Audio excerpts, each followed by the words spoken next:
নমস্কাৰ, মোৰ নাম মিছ ৰামিম চুলতানা। মই গেৰুৱাটী হাইস্কুলৰ ৮ম শ্ৰেণীৰ ছাত্ৰী। আজি আপোনালোকক দেখুৱাম জৈৱিক আৱৰ্জনা কেনেকৈ সম্পদলৈ ৰূপান্তৰিত কৰিব পাৰোঁ। আমাৰ স্কুলৰ কিটচেন ৰুম। ইয়াত খাদ্য প্ৰস্তুত কৰা হয়।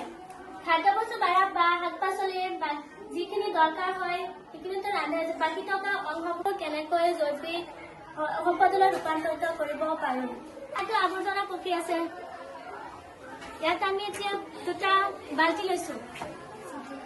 বাল্টিটোৰ তলত ছিদ্ৰ আছে।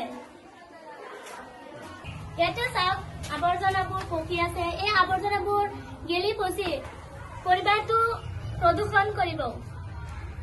এই পৰিৱেশটো আমি কেনেকৈ সম্পদলৈ ৰূপান্তৰিত কৰিব পাৰোঁ তাক আমি আজি দেখুৱাম। ঘৰ উঠাই লওঁ।